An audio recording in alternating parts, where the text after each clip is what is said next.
Hello, everybody. Good morning, good evening, good night again. I hope that we enjoyed this amazing conference. And we're here with one more session in the Sophia room to talk about Mayday software lessons from aviation disasters. I'm here from Adele. Hello, Adele. How are you? Hello, I'm very well, thank you. Excited to give this brand new talk. Oh, that's nice. So, if you don't know about Adele, first follow her on Twitter. It's Ian Adele Carpenter. I did it right. So follow her on Twitter. I will share this link in the both Slack and the YouTube. So please share her on Twitter. And Adele is software engineer at Three Fork Amsterdam, where she is working on backend systems for education sector. So she spent most of the day with JVM in Spring ecosystem, right, Adele? So That's thank it. you for you be here to share your knowledge with us, and the stage is yours. Thank you. All right, I'm very excited to be here. My talk's a little bit different, maybe, to what you've seen so far today. So I'll just stay with the introduction I got at the moment, a very nice introduction there, and I'll just launch straight in. It's 4:25 p.m., September 8th, 1989. Partnair Flight 394 from Oslo to Hamburg has just hit its cruising altitude north of the coast of Denmark. The first officer, Finn Peter Berg, sighs deeply and pulls out a well-worn photo of his wife and children from his left front pocket. The children are grown now. Grandchildren will surely arrive soon. He's only 4 months away from retirement. And although he still loves flying, he's getting tired of all the peripherals associated with being both a pilot and a flight operations manager for a struggling charter flight company. For only 45 minutes prior, he found himself arguing with the in-flight caterer about overdue catering bills. The situation was so bad that the flight would not be cleared to depart unless the bill for this flight was settled. Berg opened his wallet and settled the bill with his own money. Prior to that, he was working out a solution with his flight mechanic. The left AC power generator was not working, and without two working generators, they would not be cleared for takeoff. Eventually, they decided to use the backup generator. These issues caused the flight to be delayed by an hour, another shortened evening with his family. Finally allowing himself to relax into the cruise, Berg looks over to the captain, his good friend of 30 years.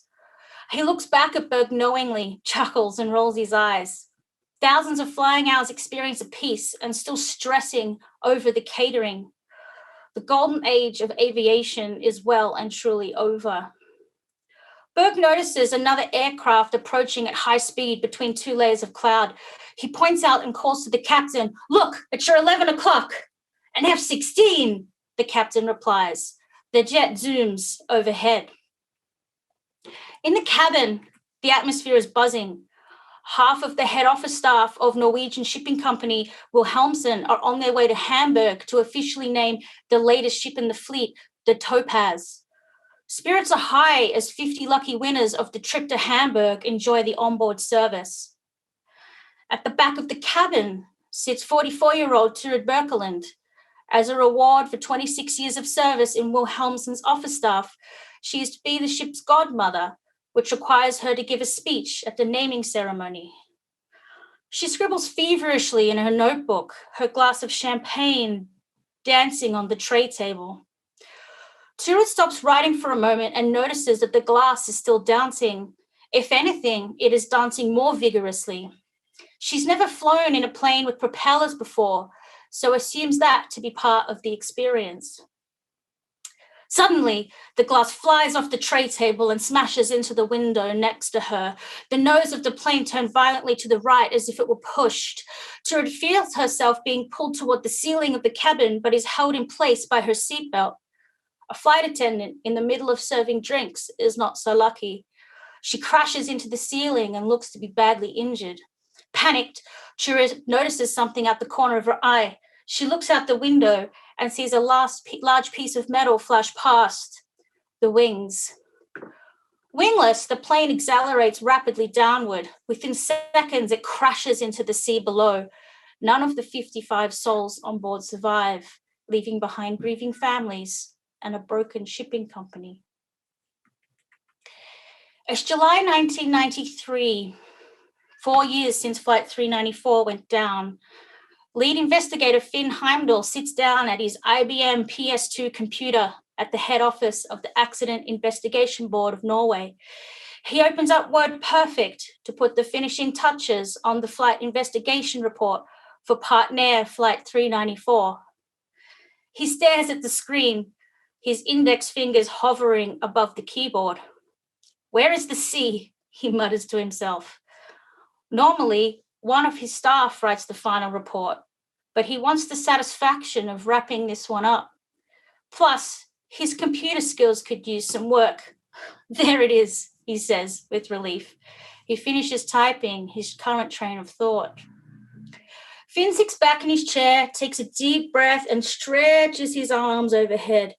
As he exhales and lowers his arms, the true magnitude of the last 4 years seemed to bear down on him all at once. Not even he could have predicted the long chain of events that led up to the crash of Flight 394. He thinks back to the first few days after the crash. Not a lot is known at that point, except that the plane disappeared from radar after making a sharp turn to the right, just off the coast of Denmark. Several bodies are quickly recovered, along with floating aircraft debris some distance away. The larger distance gives a clue that the plane broke up in midair. Already, Finn has 2 possible theories.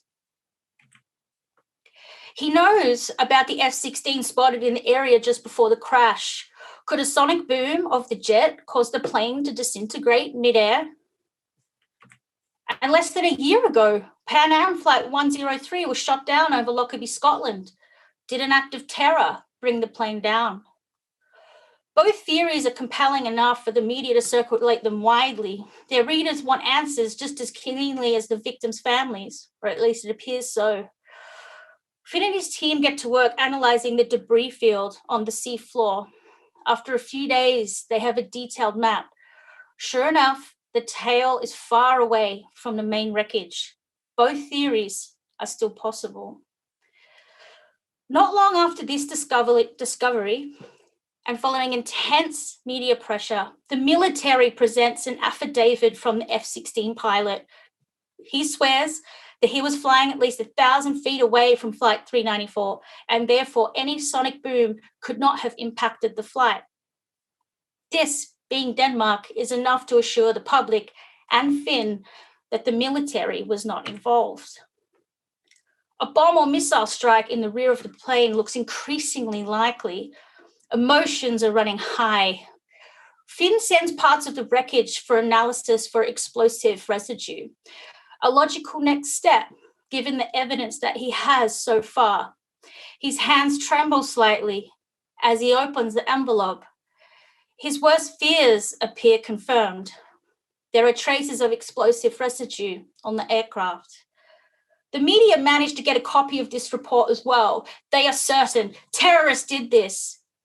But for Finn, whatever satisfaction he feels at having an answer, it's fleeting. He knows that doing his job correctly means removing any and all doubt associated with his findings. The next morning, Finn gathers his team and asks, how can we prove ourselves wrong? What details might we be ignoring because they don't match the bomb theory? What else could cause a mid-air breakup? The first question prompts a suggestion of a more detailed analysis of the blast residue. What are the exact levels? Is it what we would expect from a bomb on the plane? Could there be any other potential sources of residue? Finn agrees and asks 2 of his team members to follow up. In response to the second question, another team points out that so far no terrorist groups have claimed credit for the attack.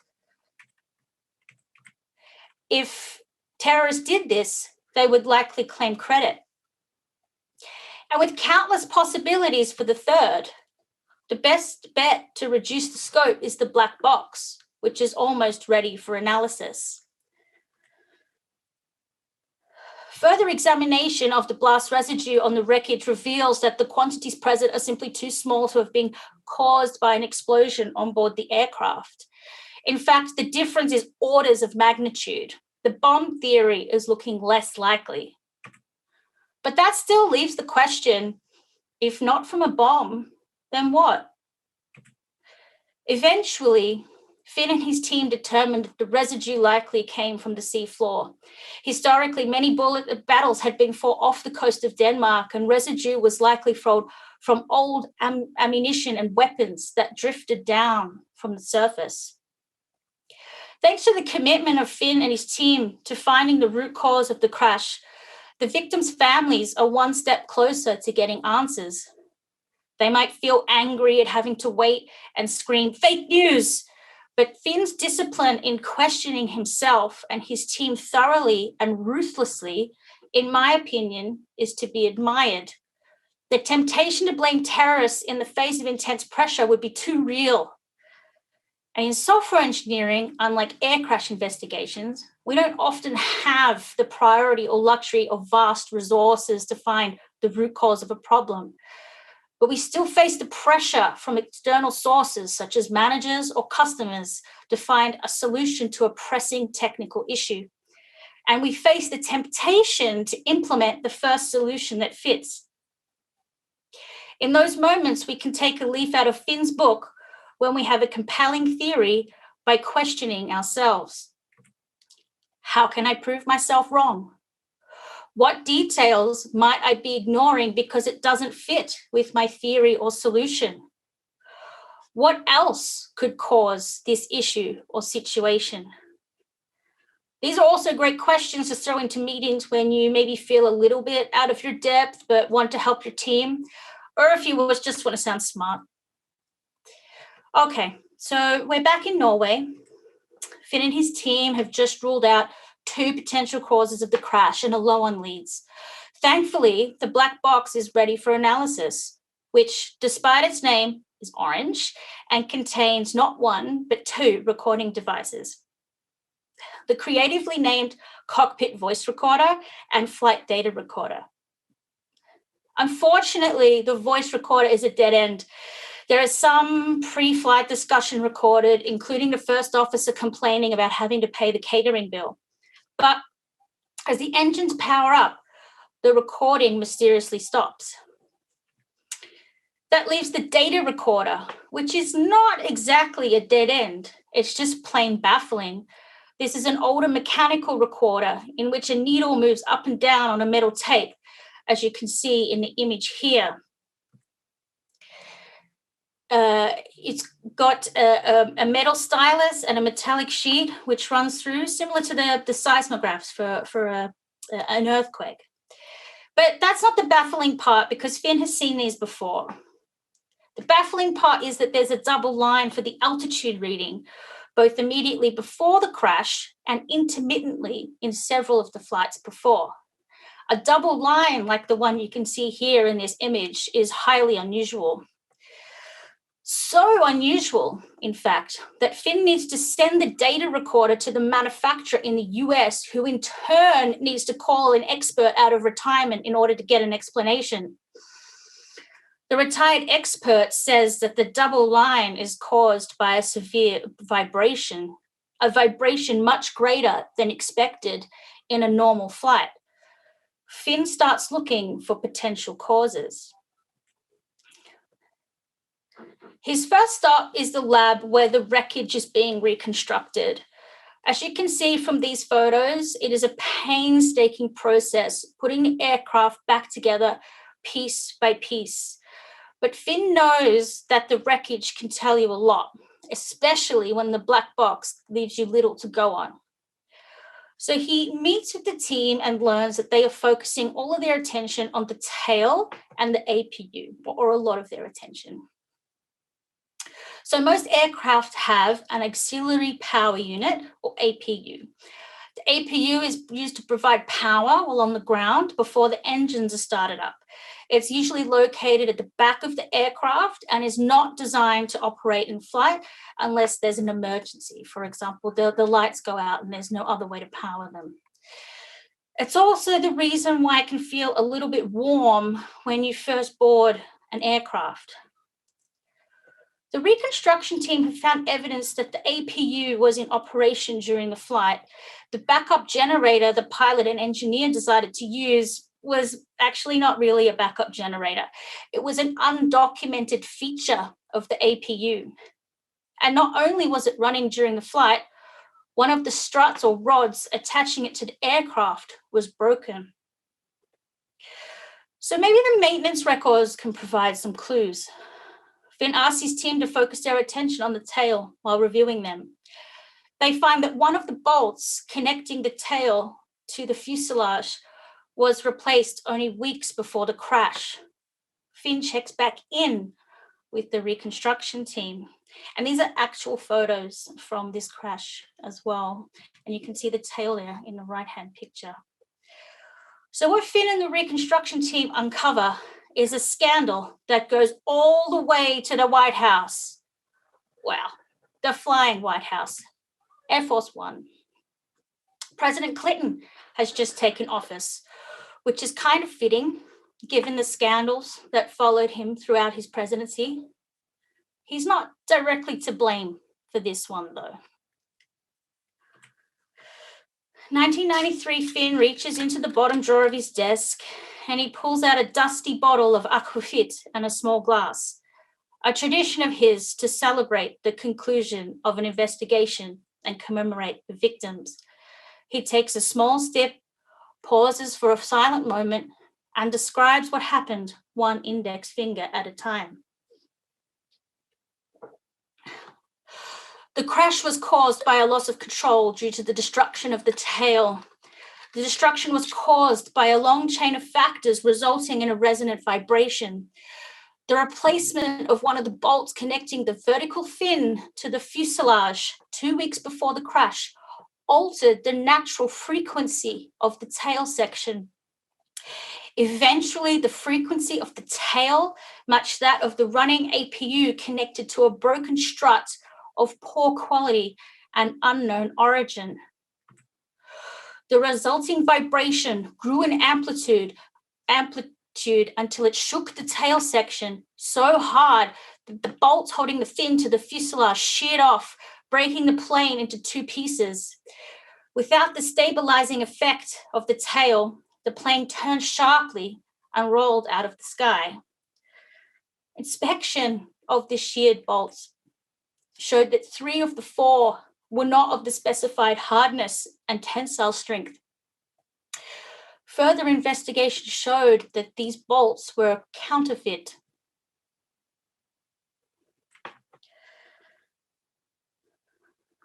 After the publication of Finn's report in Norway, the US Aviation Authority, the FAA, conducted their own investigation into the counterfeit air parts market. It was a mammoth investigation that resulted in a large number of sting operations and arrests. The problem of counterfeit parts was so rampant that such parts were even found on Air Force One, supposedly the most scrutinized aircraft in the world. And not only were the parts counterfeit, there was also a market for counterfeit FAA quality assurance tags where suppliers of counterfeit parts would sign the name of known aircraft part inspectors. So as an operator, you could buy counterfeit parts and not even realize. Your only signal potentially would be the price. So now it's tempting to scoff and say, they should have known. But if you were in the precarious financial position of Partnair, with your credit so bad that your pilots are paying the catering bills out of their own pocket, it would be all too tempting to pay the lower cost, take a cursory look at the certification tag, and not to ask too many questions. It's got the tag, you've done your job. There's a lot to unpack in this case, and I find it fascinating from an engineering point of view. The long chain of seemingly unlikely events that ultimately cost 55 people their lives. The incremental choices that seemed reasonable at the time, but deadly in combination. Here again is the map of all the events that contributed to the crash of Partnair 394. You don't need to study it right now. I'll be sharing my slides after the talk. It's more to give an impression of the scale of the events and their relationships. You can see that the first decision that contributed to the disaster was 10 years before the crash, that green sticky in the middle at the bottom there. It's a form of technical debt, if you allow the analogy. And if we follow the sequence of events to the end, we get 3 counterfeit bolts in the bottom right there.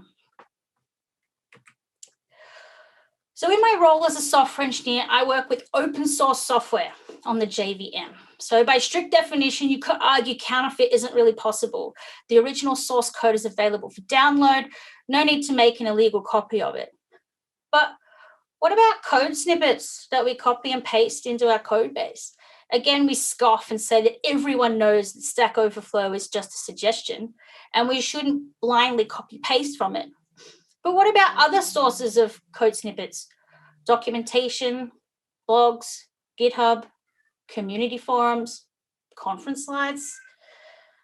I've certainly blindly copied code into my project as a nervous junior working with another new technology, making myself feel better in the knowledge that I have testing and code reviews to back me up. The truth is, though, is that I'm responsible for every line of code that I write. That includes code that I've copied and pasted. It's my duty to understand every line of it, pull it apart, dissect it, check what it's importing and why. And the reason that I care about code quality is not because I want to get a pat on the head for being a perfect developer. The reason that I care is because real people use the software that I contribute to. Teachers and school kids, in fact. So what can we learn from Finn and his team to help us improve the quality of the software we contribute to? So I have for you Finn's top tips in no particular order. Seeing outcomes as a result of a chain of events that we can learn from if we examine them. Taking our time to investigate all options. Accepting responsibility for the code that we write and paste. No counterfeit code here. Following the evidence, even when there is intense pressure to find an answer. And of course, questioning ourselves rigorously. Now, before we move into the next case study and conclusions, I should probably introduce myself properly and just give you a little bit of an insight in how I got interested in this topic. So hello, my name is Adele, and by day I am a software engineer at Trifork Amsterdam. And in my spare time, I like to cook and nerd out over aeroplanes. I took my first flight just before my 6th birthday, and I actually remember it quite clearly. It was a 4-hour flight from Melbourne to Perth in Australia. Back when you could, if you were a curious 6-year-old, get invited to the cockpit mid-flight. I remember being in the cockpit and being asked if I thought that it would be colder or hotter at 30,000 feet than on the ground. My brother, 11 at the time, said colder. I scoffed, as my 6-year-old logic told me hotter. We're in the sky, closer to the sun, so it was obviously hotter. The pilot pointed to a metal panel and asked me to touch it. It was ice cold. My brother laughed. My understanding of physics has changed since then, but my love of flying has not. Even as a fully grown adult, you will find me with my head pressed against the window, just looking around and taking it all in. There's just something magical about being up there. And this is one of the photos that I took in one of my flights. Add in the curiosity of an engineer, and you end up trying to make sense of air crash investigations. And now, this might sound a little odd to hear, given the seriousness of this topic, but this next case study is one of my favorites. I'm excited to share it with you. It's 5:05 p.m. on a cold evening a few days after Christmas in 1978. The crew of United Airlines Flight 173 are preparing to land a fully laden DC-8 in Portland, Oregon. It has been an uneventful flight for the passengers from Denver, despite the usual Christmas chaos at the airport before departure. First Officer Rod Beebe, aged 45, is the pilot flying. Although an experienced pilot, he has only recently been upgraded to the DC-8, a large, narrow-body aircraft with 4 jet engines and seating for 180 passengers. It's a career milestone and almost worth being away from his young family so soon after Christmas. Now down to an altitude of 10,000 feet, he asks a captain and friend, Melvin McBroom, to lower the landing gear. McBroom obliges. Suddenly, they hear a loud thump that echoes through the aircraft. This is followed by a jarring vibration and a sudden pull of the nose of the plane to the right. Beebe and McBroom scan their instruments. The gear light is not illuminated. Unless the light is malfunctioning, that means that the gear is not fully extended. An error deploying the landing gear would explain what their sensors just told them. "What on earth was that?" yelped Second Officer Forrest Mendenhall, who goes by the nickname of Frosty. Beebe and McBroom look at Frosty and then back at each other. They know that landing without the main gear is an extremely risky maneuver that could easily result in disaster. It's time to put their training to use. Captain McBroom radios Portland Airport approach and tells them that Flight 173 will be staying at 5,000 feet and entering a holding pattern while they attempt to resolve the issue.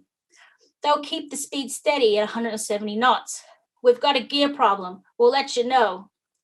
Portland provides a heading for the hold.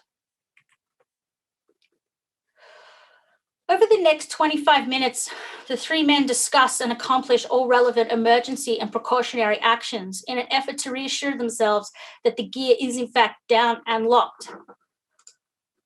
Frosty even enters the cabin for a visual confirmation from the wing indicators. They pop up when the gear pops down. It's dark by now, but Frosty can see them easily. Frosty re-enters the cockpit to find Captain McBroom discussing the likelihood of an emergency landing with the head flight attendant, Joan Wheeler. An old-school gentleman, the captain doesn't want to frighten the passengers or hurry the girls, as he put it. He tells the ground that he and his crew will take their time and get everybody ready before attempting a landing at Portland Airport. The ground keeps them in a holding pattern. Joan returns to the cabin and, in unison with the rest of the cabin crew, calmly begins taking steps to maximize the chances of survival in an emergency landing. She knows that the plane is in a safe holding pattern, so she can take her time and do everything by the book. In her 14 years as a United flight attendant, she has never had to prepare for such a landing, but she makes it look effortless. She patiently reminds people of the brace position, asks able-bodied men to sit in front of the emergency exits, instructs mothers on how to best wrap and hold their babies. She reassures children. And please excuse the perpetuation of gender roles here, but it was 1978. In the cockpit, the 3 men continue exhausting all avenues to ensure that the gear is in fact down and locked. Yet in between directions from the captain, Beebe and Frosty are passing each other increasingly worried looks.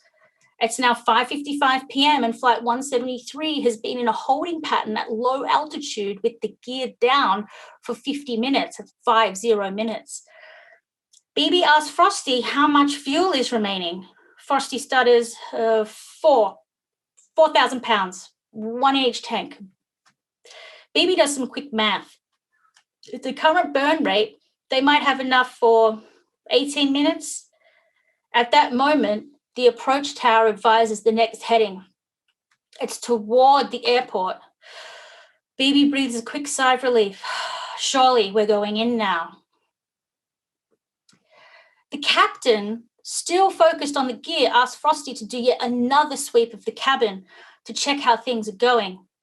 The captain's number one priority is the safe emergency landing with a fully prepared cabin. No surprises. Frosty obliges, but would prefer to be assisting the flight deck as they make the final preparations for landing, which now must only be a couple of minutes away. Frosty returns to the cockpit at 6:01 and tells the captain that the cabin is 2 or 3 minutes away from being ready.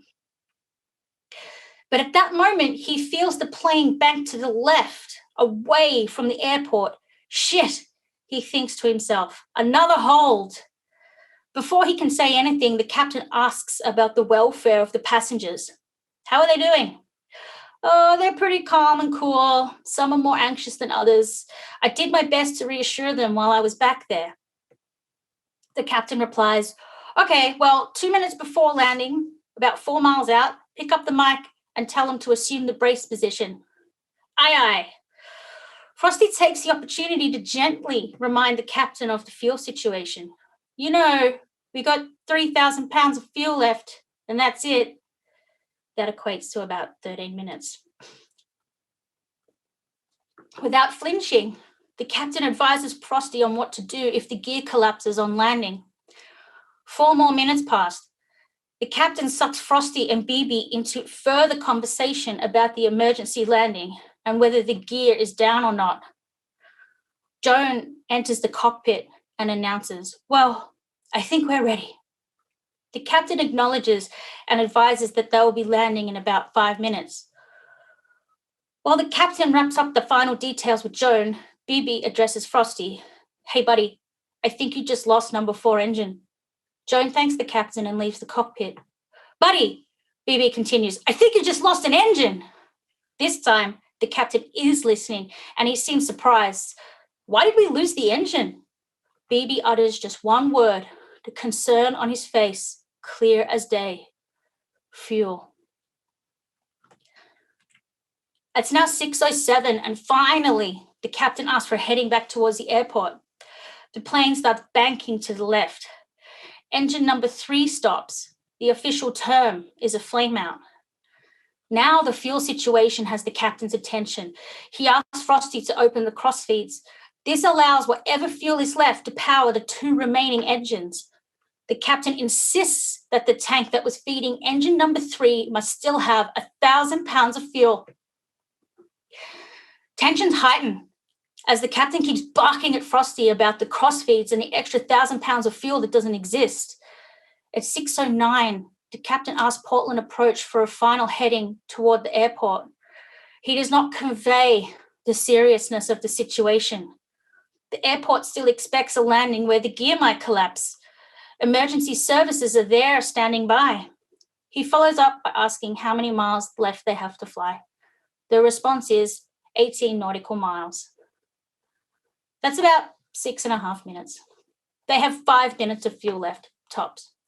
Sure enough, 4 minutes later at 6:13, engine 1 and 2 begin to splutter. Flameout is inevitable.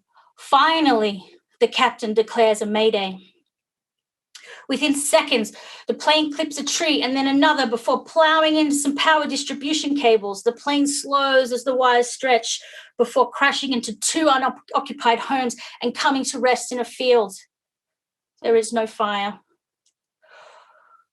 Most of the 181 passengers on board, including a prisoner, soon to become fugitive, exit the plane physically unharmed. The captain and BB are injured but alive. Frosty and Joan, along with 8 others, are dead. The next morning, the newspapers hit the stands. Without yet knowing what has happened in the cockpit, the media labels Captain McBroom a hero, citing the miraculous landing without injuries or deaths of people on the ground. Survivors praise the flight attendants for their preparedness and the orderly evacuation. It could have been a lot worse. But why did it happen in the first place? United Airlines Flight 173 is arguably the most important crash in aviation history. If you ever took a flight after 1985, then I guarantee you that your safety has been impacted by this flight. In the final report, investigators list a probable cause for this crash as well as a contributing factor. The cause was the captain's failure to properly monitor the aircraft's fuel state and to respond to both the low fuel state and the crew members' advisories regarding the fuel state. The factor contributing to the accident was the failure of BB and Frosty to either fully comprehend the criticality of the fuel state or to successfully communicate their concern to the captain. The most alarming part of these findings were that they were not isolated. They were only the latest in a string of air crashes with similar causes. In the 1960s and 70s, the number of flights were growing dramatically, as were the number of crashes, even though the technology and the mechanics were getting better. So, for example, the most famous crash before Flight 173 was probably the Tenerife airport disaster in 1977. So Flight 173 was in 78 and the Tenerife was in 77. In this crash, two fully laden 747s collided on the runway, killing 583 passengers and crew. And similar to Flight 173, the probable cause in this crash was a breakdown in communication. Only this time it was both in and outside of the two cockpits. Air traffic control also played a role. So in this broader context, the recommendations from Flight 173 were timely. NASA had already identified the issue of human error in the cockpit and were working on a solution called Crew Resource Management, or CRM. So yes, I know that hearing that acronym might make you shudder a little bit if you've ever worked on a customer relationship management system, but for today, CRM means Crew Resource Management. And in the investigation report of Flight 173, airlines were told to give this training to their pilots. Specifically, the crew resource management training should have two themes: participative management for captains. In other words, providing a non-threatening environment that actively encourages collaboration. And assertiveness training for the other cockpit crew members. So how to get your point across effectively in a non-threatening manner.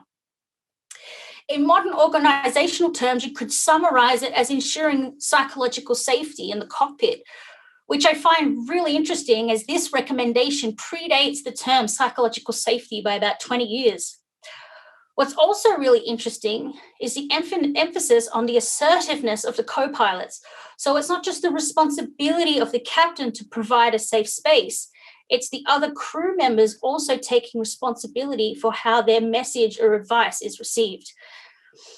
And in the decades that have followed the implementation of CRM, starting with United Airlines in 1981, indeed, the culture of aviators has changed markedly. It's no longer a case of captain knows best.